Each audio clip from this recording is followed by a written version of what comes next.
This presentation is on stress management for self-care. So why is this important? The stress response does perform a useful function in our body, helps us to get up and get going every day, helps us to deal with the challenges that we encounter in life. But if we have chronic stress, this impairs our health. During a stress response, cortisol is released. This causes a release of stored sugar, so we have energy to deal with whatever we're encountering. Over time, if we have stored sugar released again and again and again, in response to the stored sugar every time that happens, we have insulin that's released. If the cells are continually bathed in insulin, they dial down their response to insulin, and we encounter something called insulin resistance. Cortisol also has an impact on blood pressure, raising blood pressure, and so we have hypertension, and we also have some impacts to our immune system. In the fight or flight response, we are not repairing our cells. The immune system is weakened as a result of a decrease in production of blood cells, antibodies, gamma globulins, tumor necrosis factor, and gamma interferon. So through a variety of methods, the immune system is weakened when we have chronic stress. Of course, we cannot eliminate our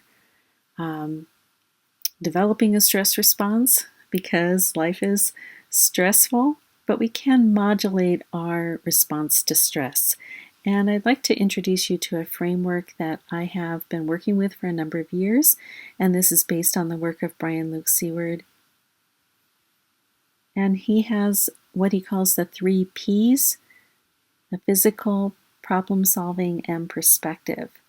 And so in this presentation, we're going to talk about that framework and some of the things that we can do to address the physical body and the stress response within the physical body, to help people with problem solving so that decreases their stress and chronic stress, and also some methods for shifting perspective. Now, this is the most powerful part of stress management because stress isn't stress until we perceive it to be stress. So if we can shift perspective, then we can shift our exposure to stress because we redefine what's stressful. So when we look at calming the physical body, we can think about the physiological response to stress. And we know that, heart rate goes up, our breathing becomes shallow. So when we're able to go into a pattern of breathing where we are exhaling longer than we're inhaling, we are mimicking the rest and relaxation response. And that alone can help to start calming the physical body.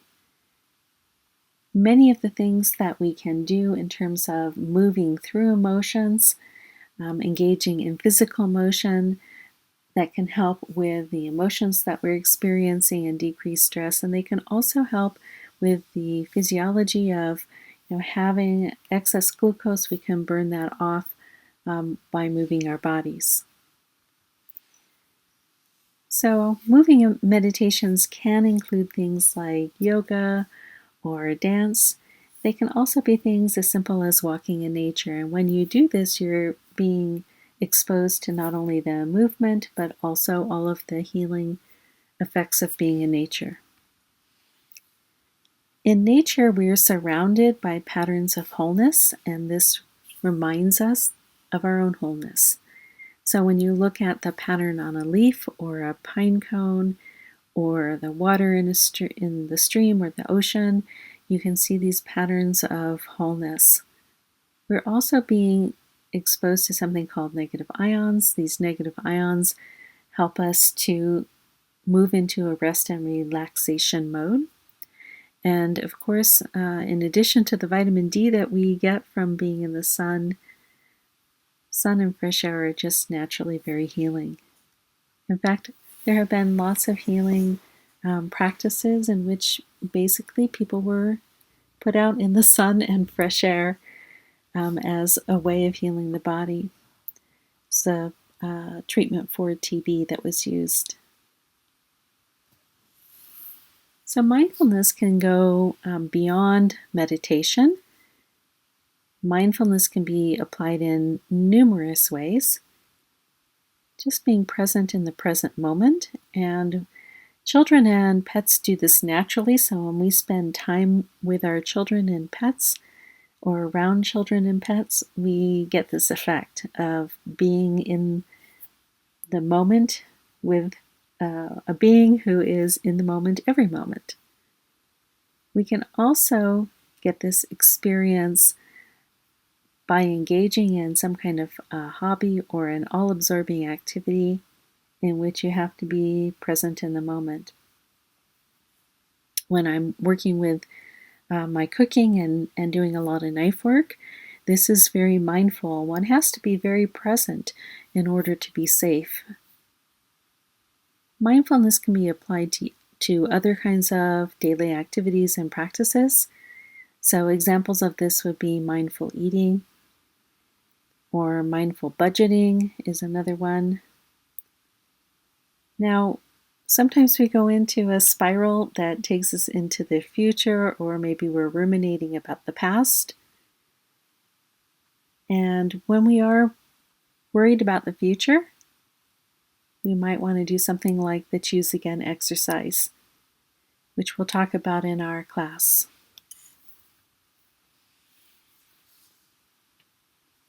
Stress can be brought about by worrying about problems. Two big areas that people stress about are time and money. So time management skills can be something that we can bring in as coaches. And shifting our time and how we use our time to be reflective of our values and priorities can be very useful. Helping people to deal with time management through the development of routines. Pretty amazing to think about simple things like getting ready the night before, or developing a morning routine that is something that starts the day off right and helps one to get through the morning and onto whatever activities they need to engage in throughout the day. There are lots of different ways to deal with calendaring, time blocking, bullet journaling, journaling for awareness. There are many, many tools that we can use ourselves and we can recommend as coaches. The other big area that tends to cause problems for people is money. So budgeting, money mapping, tracking spending, aligning spending with values and goals, developing a sense of neutrality around the topic. So just being curious and open and observing can be very, very useful. And life and learning, we're always learning. And so just understanding that you don't have to solve everything by yourself, that we can call on our support teams, develop support teams, and that can go a long way towards problem solving. Here's an exercise that I wanted to share with you for developing a grounded presence. So as coaches and health educators, we know that we can use a variety of somatic approaches that can be useful to help people have a sense of groundedness and presence in their body. Sometimes when people have a lot of trauma in their body, it can be difficult for them to access some of these somatic tools. So this is one in which you engage with your environment and bring yourself into the present moment based upon being present in your current reality. So with this, you're looking at using the different senses. So naming 5 things you can see looking about your environment. And I might say computer, pen, calendar, journal, knitting project, 4 things you can touch. So, knitting project, warm blanket that's on my feet, cool water bottle,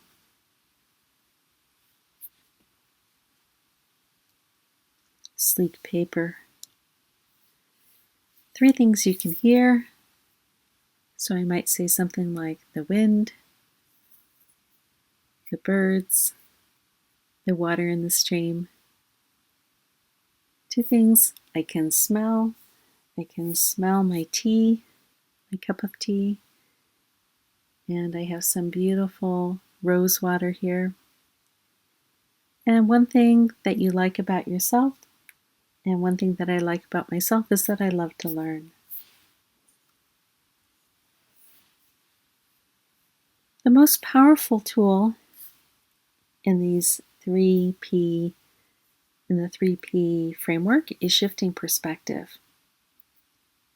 Stress isn't stress until one perceives it to be stress, or that something is stressful.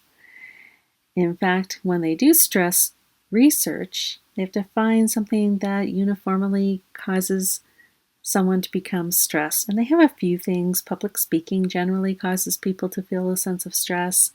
And also having to do mathematical calculations quickly causes most people to feel stress. So those are usually the ways that stress researchers will induce a stress response.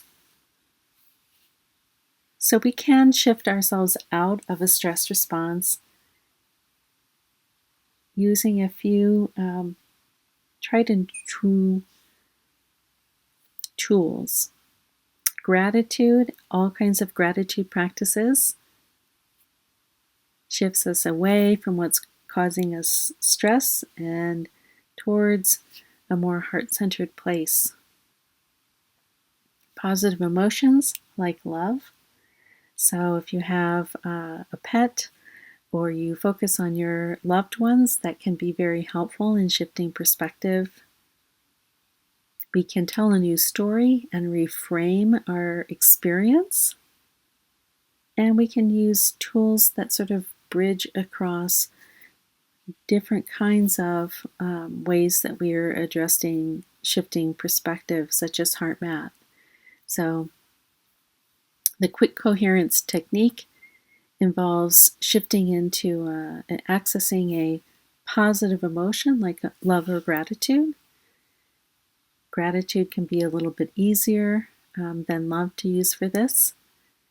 Engaging in some breathing that puts us into a rest and relaxation mode, and creating a sense of coherence, and from that space moving forward.